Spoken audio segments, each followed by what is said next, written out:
nosso irmão Otacílio é sobejamente conhecido de todos, com certeza, não é? Porque está sempre aqui conosco, nos auxiliando, colaborando conosco, nos ensinando, porque aprendemos sempre muito com o seu conhecimento.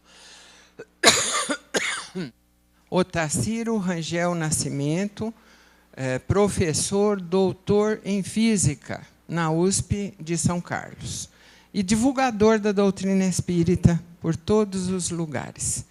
Nós vamos envolvê-lo na nossa vibração fraterna, no nosso carinho, para que, mais uma vez, possamos aprender com o conhecimento que ele possui e que é tão grande, não é? Que Jesus te abençoe.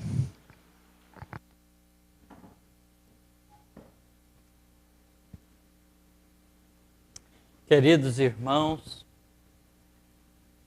que a paz de Jesus encontre acolhida dentro de nossos corações. Nós hoje vamos trazer uma lição do Evangelho segundo o Espiritismo, um comentário muito interessante feito por Allan Kardec, que eu tenho certeza que uma boa parte de vocês já conhecem, mas esse tema tem um propósito muito importante na nossa vida e, ao mesmo tempo, nos ajuda a compreender e conhecer um pouco melhor a clareza de raciocínio que Allan Kardec carregava consigo e que nos ajuda a compreender pontos de vista muito importantes sobre a nossa própria realidade. E por isso mesmo a lição se chama Ponto de Vista. E eu queria então ler um trechinho para vocês e depois nós vamos fazer uma reflexão juntos. Essa lição está no capítulo 2, intitulado Meu Reino Não É Deste Mundo. O ponto de vista é uma lição que começa assim. A ideia clara e precisa que se faça da vida futura proporciona inabalável fé no porvir.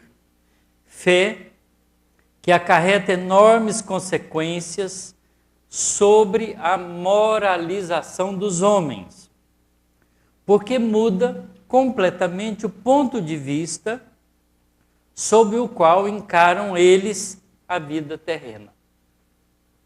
Quer dizer, a nossa visão da vida terrena precisa urgentemente mudar.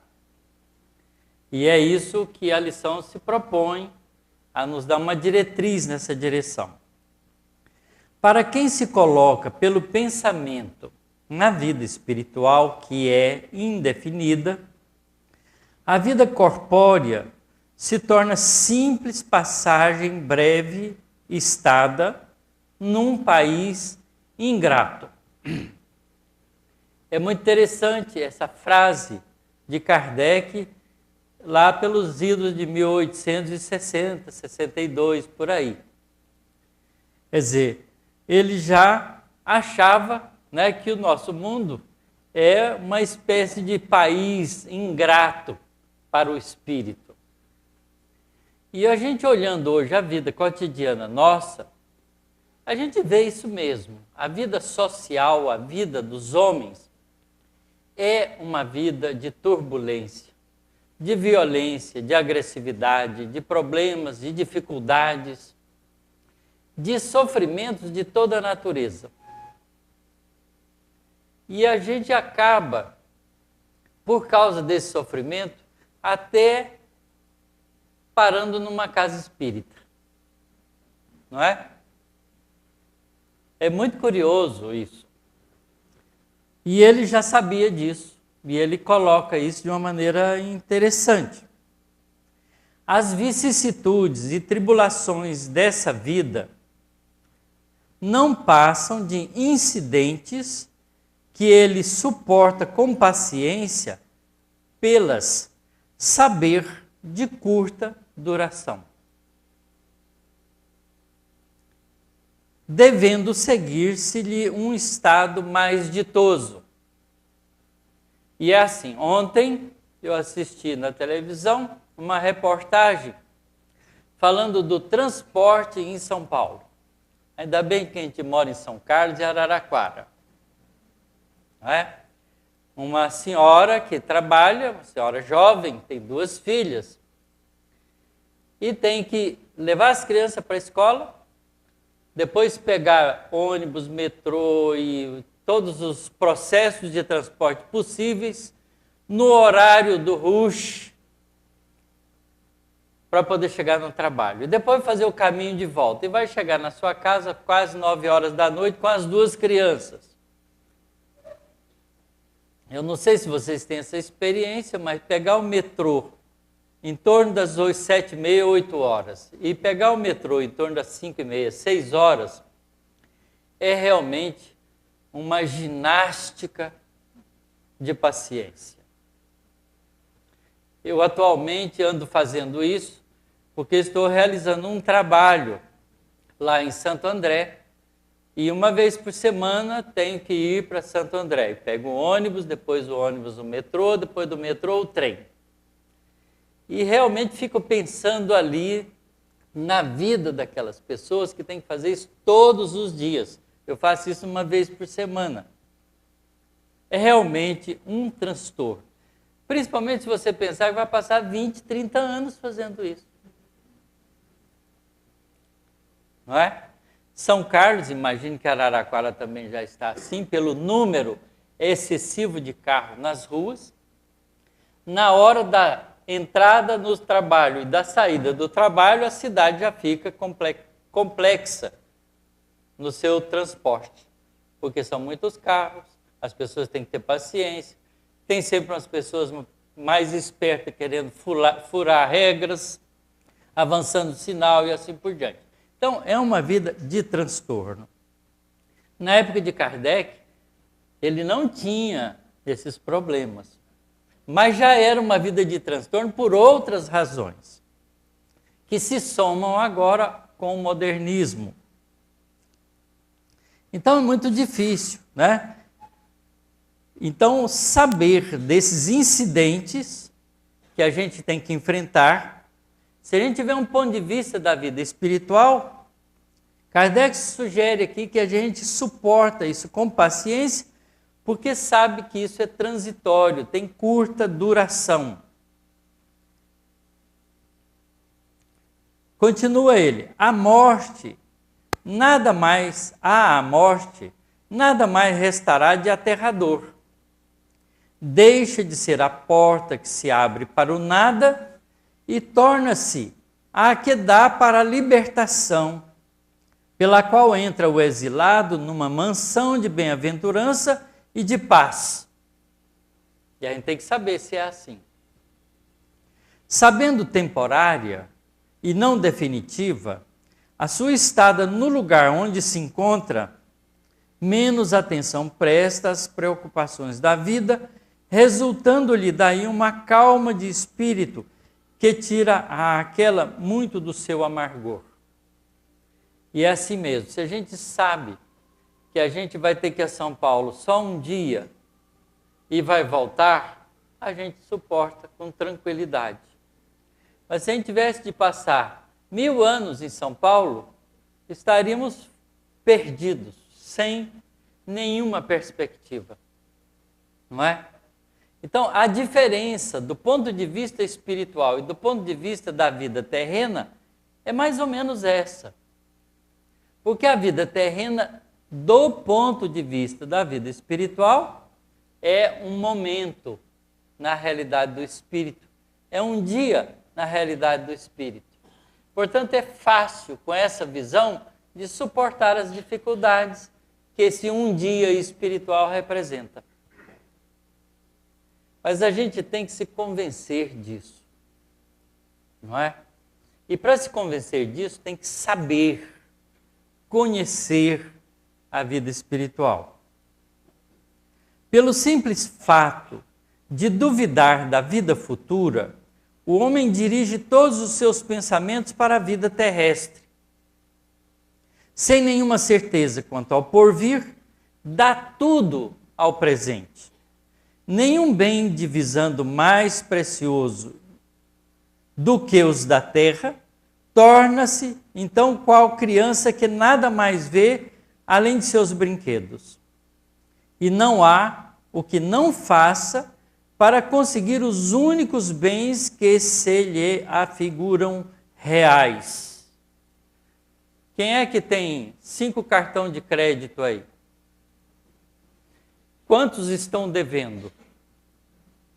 Tem alguém que tem cartão de crédito sem dívida aí? Na plateia? Não é? Porque a gente, por causa dessa perspectiva da vida terrena, a gente investe nela. E aí acha que tem o direito de ter tudo que tem vontade. E compromete a sua própria integridade emocional e a própria vida de relação, porque desequilibrado emocional, e a gente fica porque está preocupado com os problemas que a gente tem que cumprir, que a gente arranjou, começa a ficar com os nervos à flor da pele e a família, os amigos, as pessoas na rua que paguem o pato. E é sério isso. Eu trabalho na universidade e a maioria dos meus colegas tem dívida equivalente a pelo menos um salário. Isto é, eles vão receber hoje, mas o salário de hoje já está todo gasto e está devendo o próximo. Mas andam de carro, né, muito bonito, moram na casa no condomínio XYZ e vai atrás dessas fantasias que é da vida presente, da vida material e que faz na cabeça da maioria das pessoas a sua ideia de felicidade, de fantasia de ser feliz. Esse é o propósito da vida terrena, porque todos nós queremos ser felizes. E se a gente perguntar para as pessoas que seria para você uma felicidade hoje? Ah, ganhar na Sena. E está perdendo pelo menos 20 anos que joga lá. Né? Porque geralmente é assim. A perda do menor desses bens lhe ocasiona causticante pesar, um engano, uma decepção, uma ambição insatisfeita, uma injustiça de que seja vítima, o orgulho ou a vaidade feridos, são outros tantos tormentos que lhe transformam a existência numa perene angústia, infligindo-se ele, desse modo, a si próprio, verdadeira tortura de todos os instantes. A nossa doença do século é a depressão. Por quê? Por causa da insatisfação, por causa das decepções com a vida, por causa das decepções com as pessoas, por causa do que no nosso modelo de vida nada acontece do jeito que a gente quer. Quantos de nós estamos aqui porque a nossa vida está dando tudo errado? Não é? Eu trabalho na casa espírita há muitos anos. E as pessoas chegam lá pedindo socorro. Olha, na minha vida está dando tudo errado. Não é? Nada que eu faço dá certo, minhas relações nunca funcionam, ninguém parece que gosta de mim para valer, e assim por diante. A gente vai ouvindo isso no cotidiano da vida.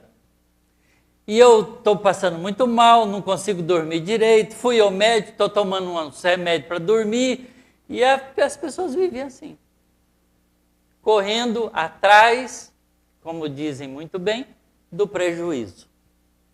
Eu gosto de correr atrás do lucro. Do prejuízo eu não corro atrás. Mas aí a gente tem que mudar o ponto de vista da vida.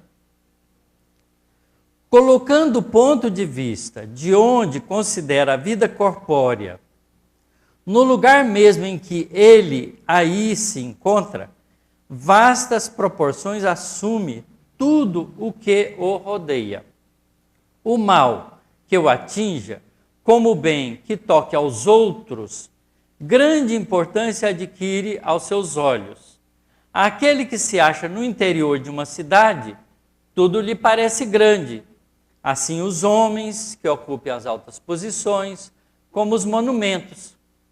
Suba ele, porém, a uma montanha, e logo bem pequenos lhe parecerão os homens e as coisas. E é mesmo. Quem já viajou de avião, quando olha pela janelinha do avião, lá embaixo, principalmente está sobrevoando a cidade, parece tudo minúsculo, não é? Aqueles prédios estão cheios de gente, que é um formigueiro, fica tudo desse tamanico, não é? Os carros a gente quase não vê nas ruas. Quer dizer, a cidade, que tem uma extensão muito grande, vira simplesmente um formigueiro, não é? E a gente mal pensa lá embaixo, está cheio de formiga de cabeça inchada, pensando 1001 problemas. A gente nem vê isso, porque a gente está num plano de visão diferente. Imagina os astronautas que estão aí em órbita, não é? Nesse laboratório espacial, olhando a Terra de longe. Não consegue sequer divisar as cidades. À noite vê as luzes da cidade, dá para ver. Mas nem atina que lá embaixo está cheio de 7 bilhões de pessoas encarnadas com a mente fervilhando. Muda o ponto de vista. É muito interessante essa comparação colocada por Kardec. É o que sucede ao que encara a vida terrestre do ponto de vista da vida futura. A humanidade, tanto quanto as estrelas do firmamento, se perdem na imensidade.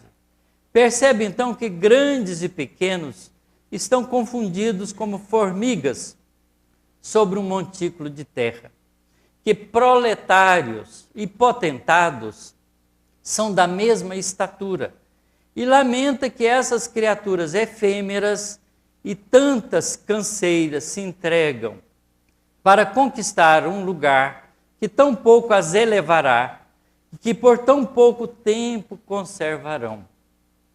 Daí se segue que a importância dada aos bens terrenos está sempre em razão inversa da fé na vida futura.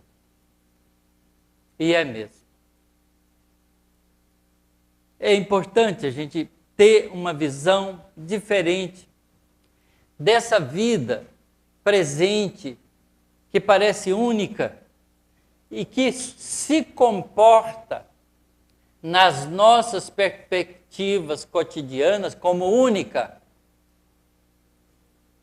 e que nos faz, por isso mesmo, viver essa vida numa correria desenfreada que não faz o menor sentido. Quando a gente compara com uma visão espiritual da vida, onde uma encarnação é apenas um dia na vida do espírito, e que ela é passageira e transitória. E a gente se dá conta disso quando a gente passa dos 50. Porque a gente olha para trás e fala, nossa, parece que foi ontem que eu nasci. Foi ontem que eu estava estudando na escola, não é que eu brincava no quintal de casa, agora nem quintal casa tem mais, porque todo mundo mora nos apartamentos, não é?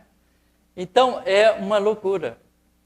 A gente percebe que a vida é curta porque parece que não deu tempo de fazer o que a gente queria. Porque a gente queria muito mais da vida terrena do que a gente sequer pode suportar. E se a gente perguntar, com 50 anos de idade, há 20 anos atrás eu era assim, em que eu mudei hoje que eu estou com 50? Qual é a real efetiva mudança que realmente a gente fez na gente. Não é no entorno, é na gente. Lá dentro, no meu sentimento, no meu pensamento, na minha maneira de ver as pessoas, na minha maneira de ver a vida. Qual é a filosofia de vida que eu carrego para mim? Quais daquelas fantasias que eu imaginei para mim realmente se realizaram? Porque a gente faz muita fantasia. Faz mesmo, todo mundo faz. E tem que fazer.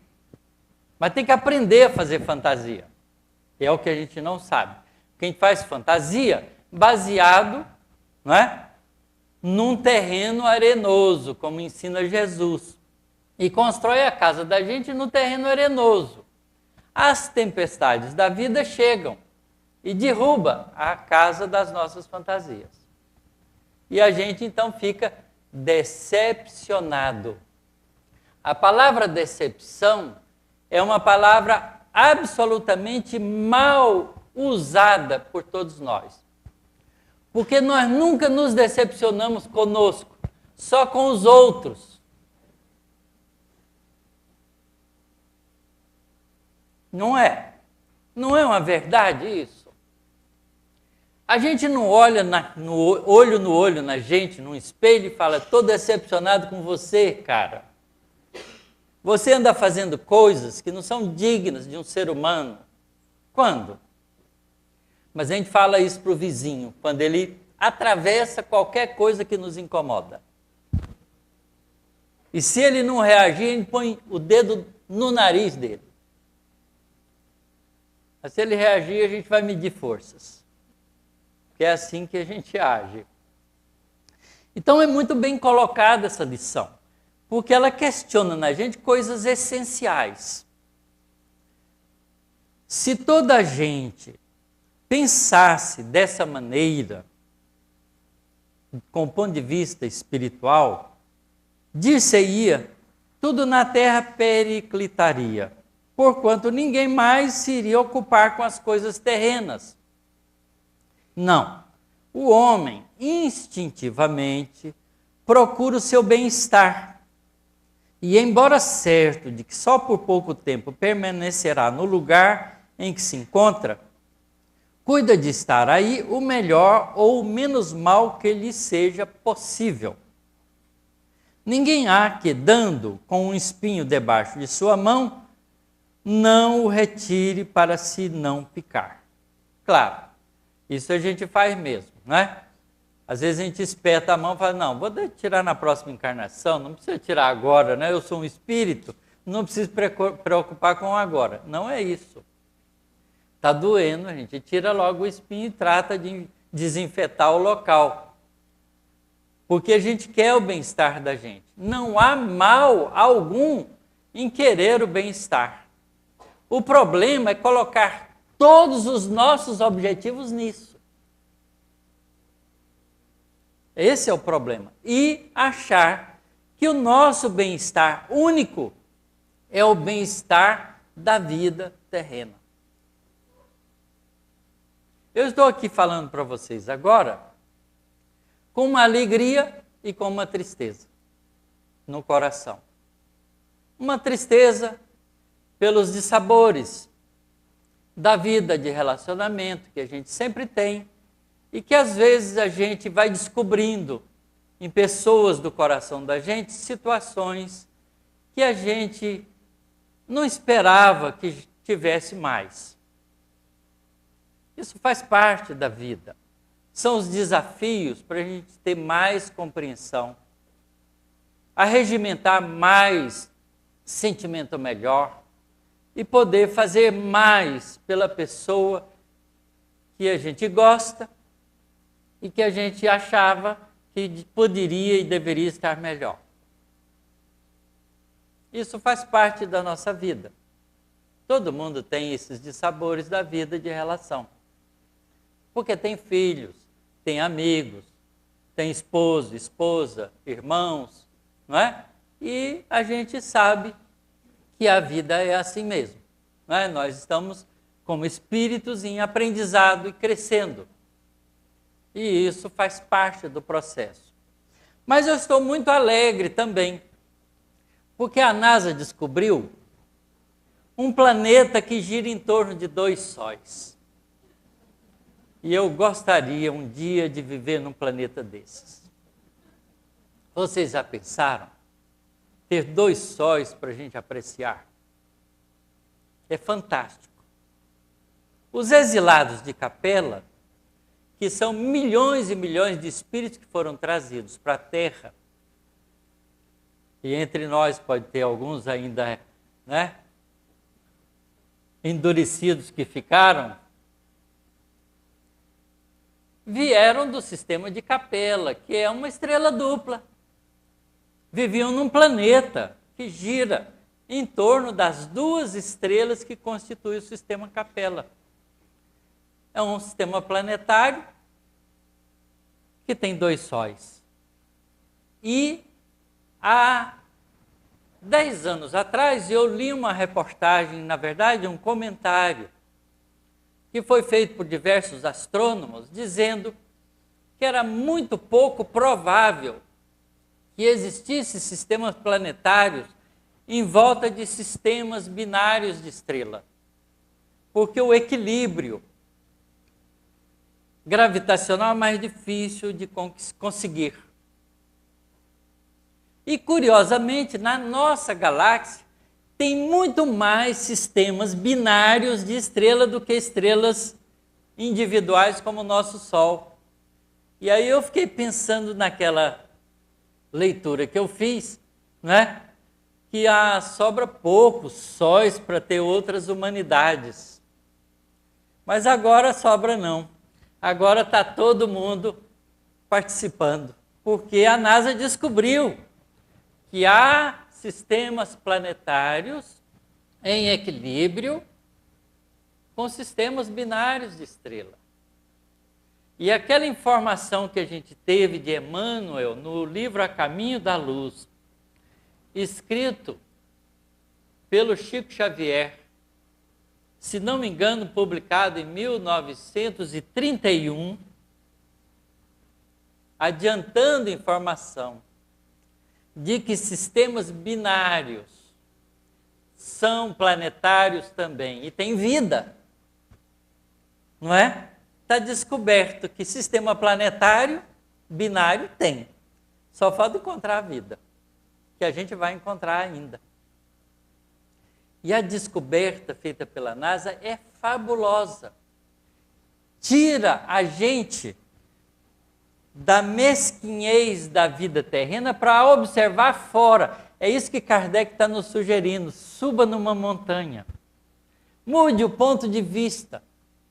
Vamos mudar o ponto de vista nosso, da vida cotidiana, do nosso dia a dia, dos nossos problemas e pensar na beleza da criação divina.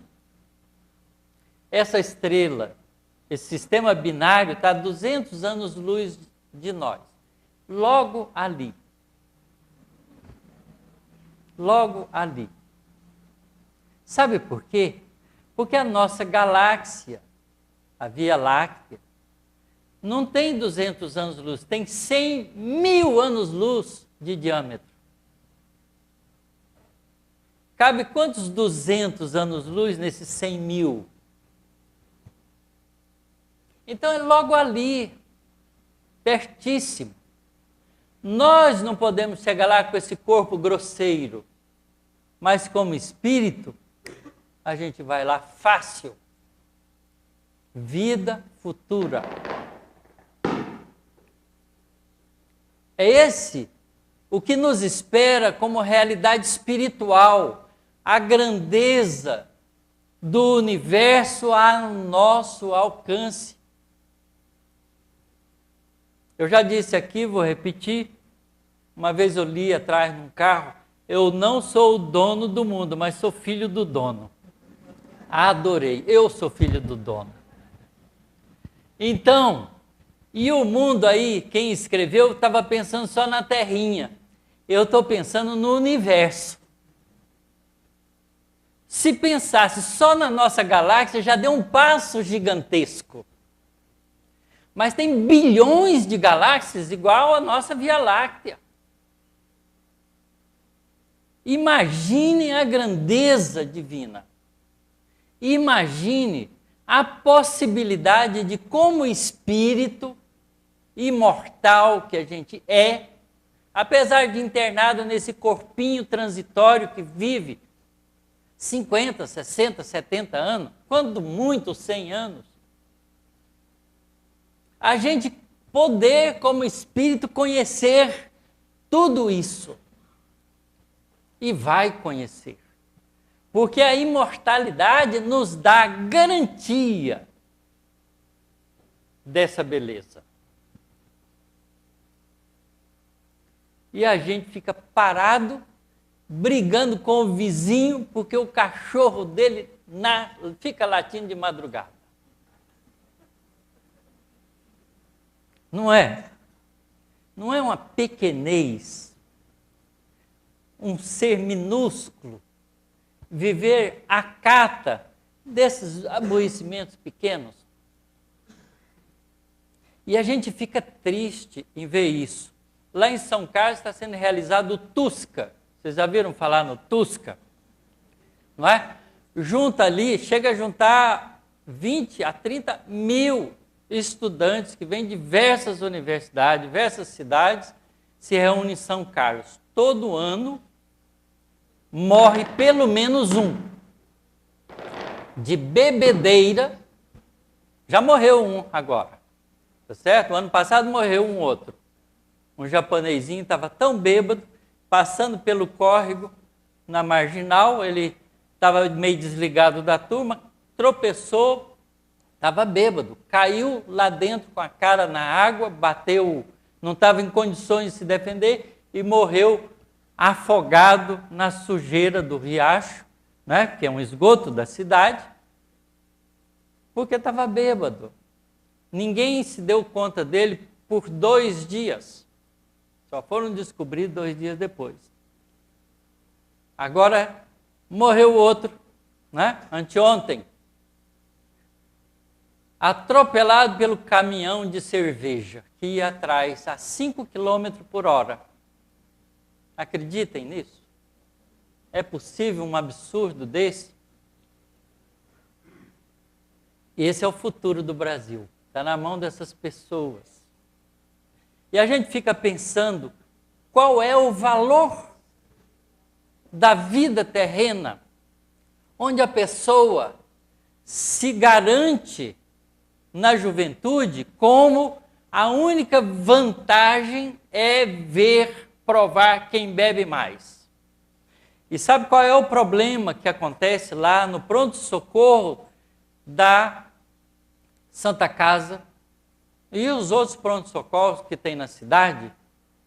O que acontece lá, aqueles trabalhadores que ficam na emergência? A quantidade de rapazes e moças estupradas que chegam lá é enorme. Esse é o interesse material. Como é que um jovem não tem nenhuma visão de vida futura pode esperar da vida presente algo que não seja a alucinação momentânea trazida por uma euforia que parece bem-estar e felicidade?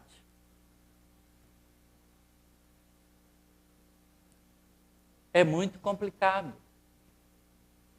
Tudo isso é falta de visão espiritual da vida. Ninguém vai consertar isso com regras, proibindo a festa, porque isso vai continuar acontecendo de uma forma ou de outra. Porque a cabeça não mudou. Foi só uma regra restritiva que pode ser colocada, porque os juízes da cidade estão ultra preocupados com esse fato, porque todo ano acontece. Mas como mudar isso? Fazendo o ser humano descobrir-se espírito. Não tem outro jeito. Fazendo que cada um de nós comece a enxergar que o universo não foi feito para nós, os terrícolas, mas que nós somos, apesar de internados temporariamente no nosso planeta, cidadãos cósmicos, espíritos que, ganhando a sua independência pelo crescimento espiritual, têm o universo inteiro como casa. É uma grandiosidade que, se a gente não parar para pensar, a gente fica brigando com os problemas comezinhos da vida. Então veja que a mudança de ponto de vista tem um papel fundamental na nossa conduta. Por isso que Kardec começa falando isso. Porque ele enxergou isso muito bem. Quem foi Kardec? Quando ele escreveu o Evangelho segundo o Espiritismo, ele tinha 4 a 5 anos de aprendizado, 6 anos de aprendizado espiritual. Porque ele era um professor francês. Foi educado por Pestalozzi, mas tinha o pensamento da época em que ele viveu. Quando ele descobriu, através dos fenômenos de natureza mediúnica, a realidade do mundo espiritual, ele foi o primeiro a dar uma guinada de visão da realidade da vida. E fez isso com tal propriedade que ele conseguiu entrar na essência das coisas espirituais.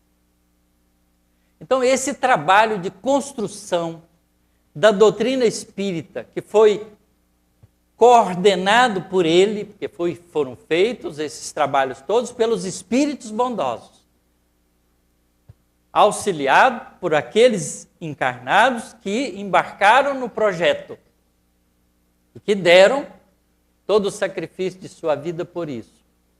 Então, construíram um corpo de conhecimento que muda a visão da humanidade como um todo.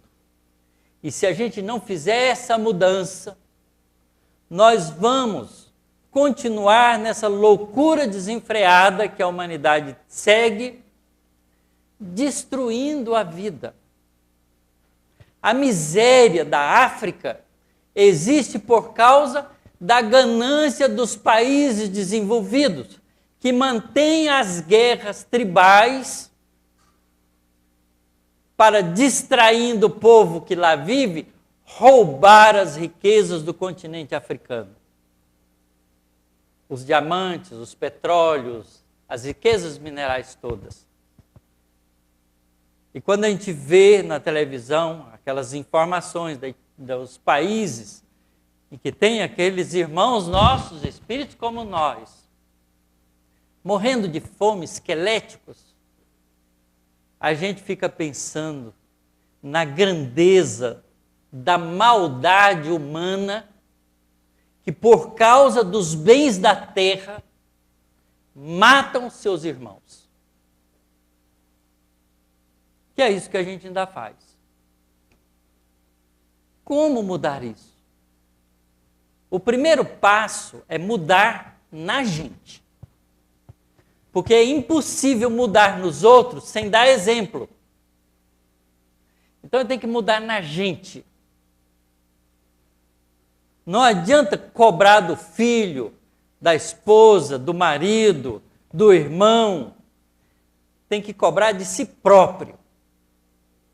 Enquanto a gente não for capaz de mudar isso na gente e começar a exemplificar, a gente não pode exigir nem esperar sequer dos outros, porque isso vai te levar à decepção. Quanta gente fala assim, estou decepcionado com fulano, não esperava que ele fizesse aquilo. A culpa é dele ou de você que esperava o que ele não podia dar? Não é? Decepção é culpa pessoal. Quem está decepcionado devia estar decepcionado consigo mesmo, porque imaginou uma coisa que não era verdadeira e pôs aquilo como verdade para si próprio. porque a gente, a rigor, se decepciona consigo próprio, mas projeta essa decepção nos outros, porque a gente tem um ponto de vista terreno. A gente acha que o mundo gira em torno de nós, a gente é a melhor pessoa e serve de exemplo para os outros. Simples. Não é? Porque a gente não se olha no espelho. No espelho da alma, né? Porque o espelho do corpo a gente olha mesmo e compra um monte de baboseira para passar no rosto para ficar mais novinho. Né? A indústria de cosmética é uma das indústrias que mais fatura no mundo. E viva a vaidade. Nós somos realmente paradoxais. A humanidade está correndo atrás de não sei o quê, não é? Porque não tem a visão espiritual. E, claro, que a responsabilidade disso ainda é nossa. Porque quando Jesus veio à Terra e ensinou para nós as coisas espirituais, aquilo nos incomodou tanto que a primeira coisa que a gente fez foi matar ele. E depois começar a matar todos aqueles que pensavam como ele. Dos discípulos de Jesus, só um morreu de velho. Os outros morreram matados, todos. Só João morreu de velho. Pedro, Tiago, os dois, Filipe, todos foram mortos. Porque essa visão espiritual incomoda o interesse imediato. Lá em São Carlos, um grupo de médicos espíritas formaram a AME, Associação dos Médicos Espíritas de São Carlos. Quando formaram, tinham 20 e poucos médicos participando. Ah, vai ser legal, vai crescer aqui. Morreu. Sabem por quê? Porque os médicos começaram a alegar a seguinte coisa, os médicos espíritas. Quando os meus clientes descobriram que eu sou espírita, pararam de vir no meu consultório, porque eram evangélicos e não querem tratar com médico espírita, porque eram de outra religião assim assado, e eu não posso perder cliente. Então, dane-se a aliança, a associação médico espírita. Verdade. Nós trocamos o dinheiro, não é? Colocando-o no lugar dos interesses espirituais. Era só resistir um pouco, porque na hora que o doente está doente, se o médico espírita é bom, seja ele de religião que for, vai lá. Mas o interesse imediato não vê a vida futura. E muitos de nós, quando é hora de dar o testemunho, a gente fica em cima do muro.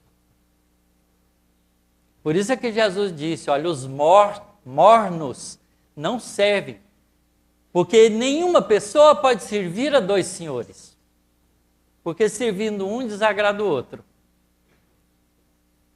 E é assim.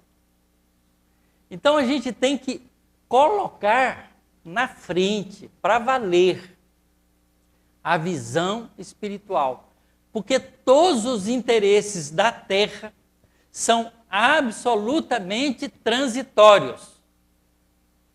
É isso que o budismo fala, são a impermanência das coisas. Só é permanente a alma, mas as outras coisas são impermanentes. Elas são fugazes, fortuitas. Nós não somos donos sequer do nosso corpo, porque a gente não garante a vida dele. Quem é que pode dizer que ao sair ali já cai na calçada morto? Qual de nós? A gente não quer isso. Quando a gente fala isso, parece falar um absurdo. Mas isso acontece todos os dias. Sabe quantas pessoas morrem por ano? Da ordem de 60 milhões de pessoas. Quando tem um desastre desse, morre 40 pessoas de uma vez, a gente fica chocado. Mas se a gente fosse levantar a estatística de quantas pessoas morreram hoje no mundo, não é porque está isolado em vários lugares, a gente não acompanha, morreu muito, muito mais. E a gente então faz a troca. O medo da morte, não é? Ou o medo da dificuldade, ou o medo de perder aquilo que a gente acha que é da gente, a troco dos bens espirituais. A gente não mudou o ponto de vista. A gente continua com o ponto de vista da vida terrena. A gente vê isso nos acidentes, né? O sujeito bate o carro, a primeira coisa, nossa, meu carro estragou tudo, ele não olha que está sem uma perna.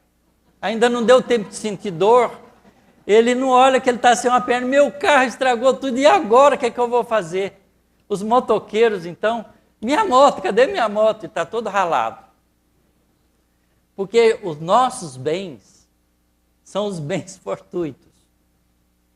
A gente considera o bem nosso aquilo que a gente acha que é da gente. A conta bancária, a nossa casa, o nosso carro, o nosso isso, o nosso aquilo.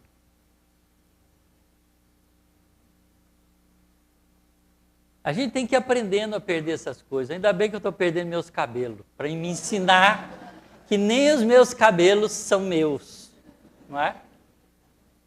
Mas eu vou poder, do lado de lá, com o meu corpo espiritual, que obedece ao meu comando mental, fazer uma bela de uma peruca. Porque a gente pode. O corpo não dá para fazer, só com cirurgia e implante. Mas no mundo espiritual não é assim. Você está aleijado aqui, morre, do lado de lá tem perna. Só não vai ter perna se você pensar que continua aleijado. Porque aí você destrói a sua perna espiritual. Porque o mundo espiritual é o mundo da realidade mental. Você é o que pensa, o que sente. Aqui não, a gente é o que aparenta. Nossa, Tarsila, você está bonito hoje, roupa nova, né? Pode estar podre por dentro, não tem importância.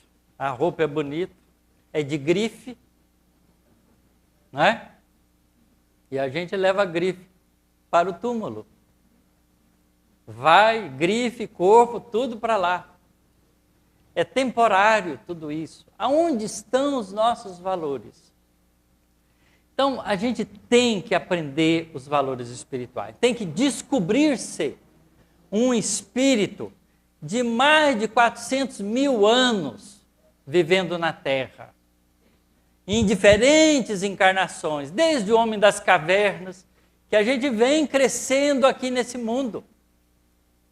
Nós já vivemos em todos os povos, já falamos diversas línguas, tivemos diversos costumes, já fomos pobres e ricos, mendigos, ladrões, assassinos, destruímos família, porque carregamos a história da humanidade dentro de nós. Porque a história da humanidade é a história de cada um de nós somada. Só isso. Se a gente pudesse lembrar das nossas vidas, a gente ia ficar envergonhadíssimo. Ainda bem que Deus bondosamente faz a gente esquecer quando reencarna. Mas permite mais do que isso. Do lado de lá do mundo espiritual, só lembra se tiver equilíbrio para suportar. Porque Deus não nos quer loucos, nos quer progredindo. Ele é o nosso Pai. Mas nós temos que fazer pelo nosso esforço. Vocês podem ver, o André Luiz, nenhum das séries dele, ele fala de vida passada dele. Não é? Mas o Camilo Castelo Branco fala em Memória de um Suicida. E vai se descobrir num processo de regressão de memória no mundo espiritual, lá na época de Jesus, como um aleijado que ajudou a jogar pedra e a cuspir em Jesus. O Camilo Castelo Branco, famoso escritor português. É famoso, mas já foi mendigo. O que é ser famoso na Terra? Vale a pena brigar por isso? Trocar as coisas essenciais da vida pela fama? As pessoas acham que vale, porque as filas das vendas das cenas e cenas acumuladas são enormes. Não é verdade? Vive fantasia. E a gente tem que aprender a se libertar dessas coisas. Eu não compro cena, jogo nenhum. Porque jogo é uma coisa desonesta. Porque para um ganhar, muitos têm que perder. É uma espécie de roubo simulado e distribuído. É ou não é? Quando alguém pega lá os milhões que ganhou, quantos infelizes perderam? E às vezes, pela ilusão, sacrificando o litro de leite que precisava levar para casa. Esse dinheiro é infeliz. Mas a gente fica na fila da telecena, lá das megacenas e tudo mais. Porque a gente vive de fantasia. Se a gente precisasse dessa riqueza, a gente projetava ela antes de reencarnar. E nascia num lar já com recursos. Ia ter aí a experiência difícil de suportar da responsabilidade do recurso financeiro na mão. Eu não quero essa experiência para mim. Porque do tamanho da responsabilidade é também o tamanho da queda. Não vale a pena. Não é isso que a gente veio buscar aqui. A gente entrou, nasceu pelado. Ninguém nasce de roupa, não é? Então, se a gente morrer de roupa, já teve lucro. Não precisa ficar correndo atrás das coisas. Trabalhe, viva com dignidade, seja uma pessoa honesta, faça o seu dinheiro ter o valor da sua moral. E viva com o recurso que você precisa, porque essa vida é transitória.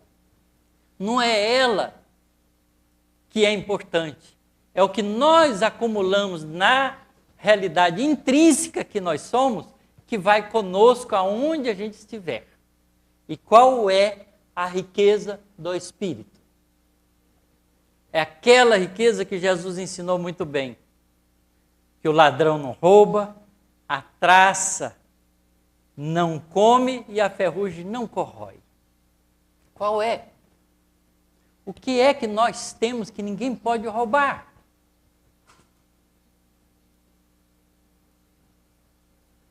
Ninguém rouba o meu conhecimento. Esse é meu. E nem tem jeito de eu dar ele para alguém, nem deixar de herança. Não é? Não tem transplante de inteligência ainda. E transplante de neurônio não garante que a inteligência vai junto. Porque neurônio todo mundo tem, inteligência nem bem. Não é? O que é mais que é meu, além de conhecimento? O que eu sinto. O que eu sinto é meu. E o meu jeito de sentir é absolutamente diferente do jeito de sentir de todo mundo. É semelhante, mas é diferente. Por isso não adianta a gente falar assim, no seu lugar eu faria diferente. Porque se você estiver no lugar do outro, tem que sentir igual ao outro, pensar igual ao outro, vai fazer a mesma besteira dele. Não é? Então não é assim.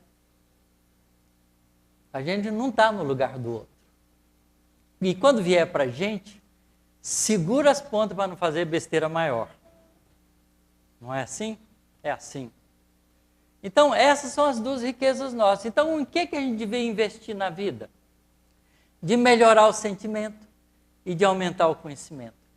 Esses são os objetivos grandiosos da vida terrena. Tudo é acessório, recurso para conquistar esses dois valores. Tem dinheiro? Vai estudar bastante.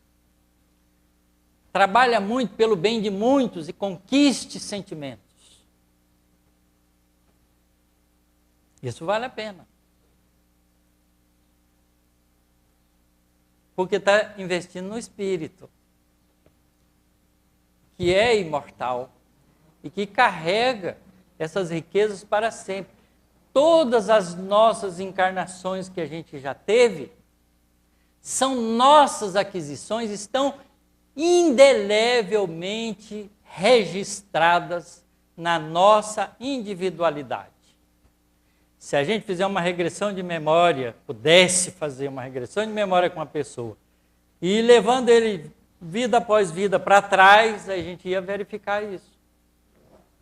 Aliás, nós estamos aqui hoje, cada um de nós com as suas habilidades, que não foram ensinadas pelos pais, e nem pela sociedade. Habilidades, não. A gente aprende coisas novas. E usa a habilidade para desenvolver mais. Fulaninho tem uma facilidade para matemática, nasceu com neurônio extra. Nada disso, ele já foi matemático antes. Já estudou a matemática em muitas encarnações. Por isso pega um violino e toca desde criança, porque já foi músico. Não é dom dado por Deus. Deus não dá nada de graça para a gente, senão tudo da natureza. Mas a gente tem que fazer. A feitura de cada coisa é pessoal, é individual. Esses são os bens espirituais. É esse o ponto de vista que a gente devia colocar para nortear a nossa vida. Ao fazer isso, a gente vai lentamente desligando dos interesses materiais, que faz em nós um processo obsessivo dramático, a ponto de fazer a gente sofrer terrivelmente quando perde. Na época, né, do plano cruzado, desses planos malucos que o Brasil já teve, e que gente perdeu um monte de coisa, teve gente que se matou por isso. Tá certo? Que achou que a vida não valia mais a pena sem os bens que tinha. Quer dizer, o que é a vida para essas pessoas? O que é a vida para nós? Geralmente, quando as pessoas nos procuram lá na casa espírita, que a gente tem chance de conversar, eu sempre pergunto isso para as pessoas. Por que você está vivo?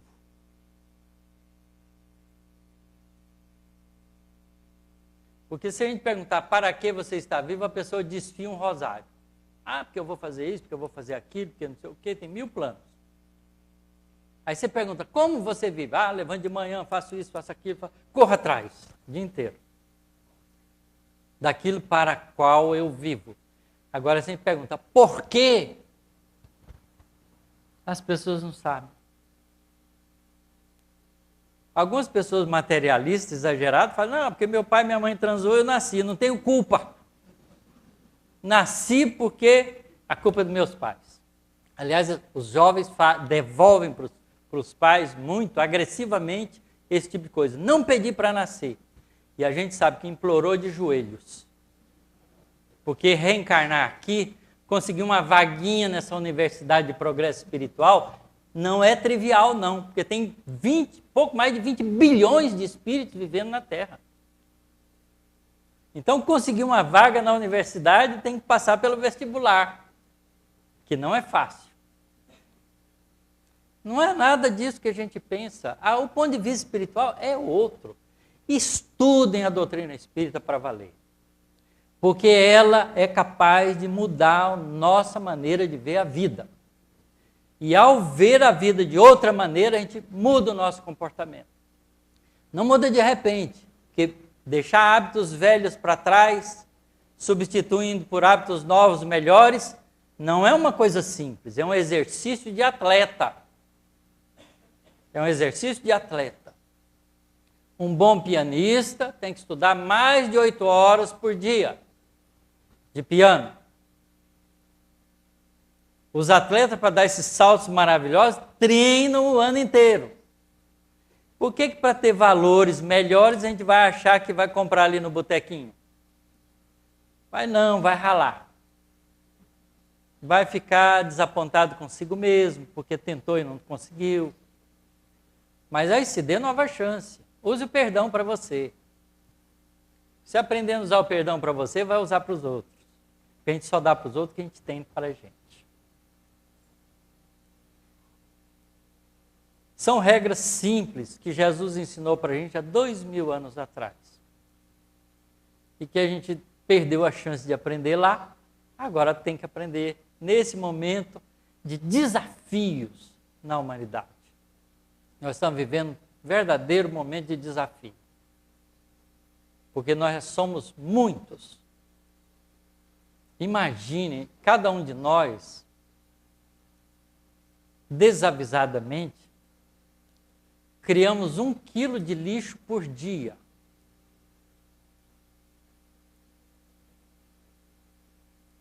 São quase 7 bilhões, são 7 bilhões de quilos, 7 milhões de toneladas de lixo diário. O que nós vamos fazer com isso? Como é que vai ser a vida daqui a um pouco? Tem que mudar o estilo de vida. E para mudar o estilo de vida, tem que parar de pensar como homem e mulher. Nós temos que aprender a pensar como espíritos reencarnados. Porque nós vamos deixar essa vida aqui e vamos voltar depois, nascendo aqui de novo, tendo o mesmo mundo para nós, aquele que a gente está construindo. Que é isso que a gente vem fazendo há milhares de anos. Nós já fomos assírios, já fomos babilônicos, já fomos, vivemos na Pérsia, na Índia, na China, todos esses países velhos. O Brasil, quando foi descoberto, tinha 6 milhões de índios, mais ou menos. Nós somos 190 milhões. De onde a gente veio? Do velho mundo. Por isso que a gente vai passear na Europa, parece que eu já estive aqui. Entra num lugar, fica emocionado, é um déjà vu. Porque déjà vu nada, já viveu mesmo. É a nossa experiência acumulada dentro da nossa realidade. E a memória emocional nos lembra disso muito melhor que a memória intelectual. A gente sente de novo. Não sabe explicar de onde vem. Me deu um treco lá naquele lugar, não sei, não aguentei ficar lá dentro, tive que sair. Vai ver a besteira que fez lá, que está esquecidinha, não é? Que Jesus nos dê bastante força para a gente mudar o nosso ponto de vista e construir um mundo melhor para todos nós. Que assim seja.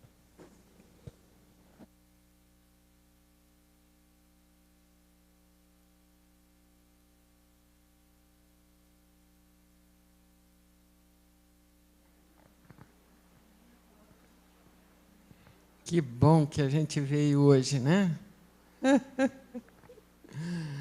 Ô Tacírio, obrigado. Que Deus te abençoe, que Jesus te ilumine, para você continuar nos ensinando e a todos os outros a quem você ensina, com certeza. Como é bom a gente aprender, não é fazer raciocínios. Eu falo que quando o Tacírio abre a boca, nós estamos aprendendo, porque ele faz raciocínios incríveis, que mesmo com conhecimento a gente não consegue fazer. É próprio de cada um, né? Como ele colocou. Então, ele está lá na frente nossa, por isso que a gente aprende. Muito bom, né? Agora resta-nos orar para agradecer a Deus por mais esta oportunidade. Eu tenho a certeza que nós vamos sair daqui hoje com outro ponto de vista, viu? Está lá no Evangelho, podem reler a página, é belíssima e desperta em nós muitos raciocínios, não todos esses que o nosso irmão nos colocou, mas a gente tem que mudar o ponto de vista. Aí sim a encarnação fica muito produtiva, digamos assim, muito útil. Não tem que viver por viver, como eu costumo dizer, viver distraído, deixando que a vida nos leve. Não é assim. Nós temos que ter a rédea da nossa vida na mão e direcionando aquilo que nós temos que fazer. Não é? Então, vamos orar.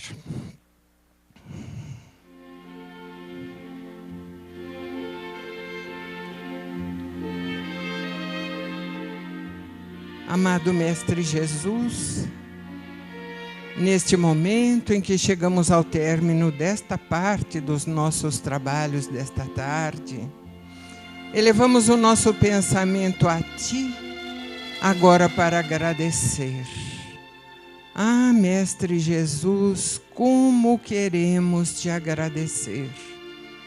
Agradecer por todas as oportunidades de aprendizado que colocas na vida de cada um de nós e que nesta tarde tivemos também mais uma oportunidade de refletir, de ampliar o nosso conhecimento e até, quem sabe, para alguns de nós, mudarmos o ponto de vista no qual nos colocamos frente a esta encarnação. Quantas coisas, Mestre, se abriram em nossa mente diante das reflexões que pudemos fazer nesta tarde. Oxalá não nos esqueçamos de tudo o que aprendemos, que estes conhecimentos adentrem aos nossos espíritos e aí permaneçam para ditar novos comportamentos, novas posturas de vida, a fim de aproveitarmos integralmente a nossa estada no mundo material. Obrigado, Mestre amigo, por todas as bênçãos. E neste instante, mais uma vez, buscamos essas bênçãos para cada um de nós que aqui está. Abençoa-nos, Mestre Jesus, com bênçãos de paz, serenidade, equilíbrio espiritual, alegria de viver, coragem para enfrentar os obstáculos que se fazem necessários em nossas vidas, determinação para não perdermos os objetivos principais e que assim possamos permanecer nos Teus ensinamentos, interiorizando-os a cada dia, para que nos tornemos criaturas melhores. Abençoa os nossos lares, os nossos entes queridos, os nossos familiares.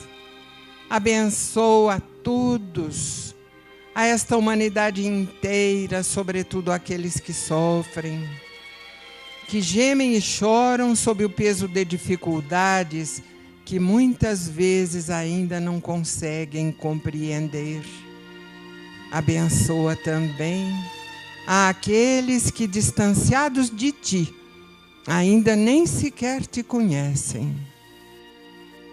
E que nesta hora de bênçãos e benefícios possamos orar contigo, levando a Deus, o nosso Pai, a prece que nos ensinaste. E que um manancial de bênçãos, de fluidos benéficos se façam do plano espiritual para cada um de nós neste instante, quando, com profunda humildade e imensa fé, dizemos: Pai nosso que estás nos céus, santificado, Senhor, seja o Teu nome. Venha a nós o Teu reino, seja feita a Tua vontade, assim na terra como nos céus. O pão nosso de cada dia, dá-nos hoje, Senhor. Perdoa, Pai, nossas dívidas, assim como perdoamos aos nossos devedores. E não nos deixes cair em tentação, mas livra-nos, Senhor, de todo mal, porque Teu é o reino, o poder e a glória para todo o sempre.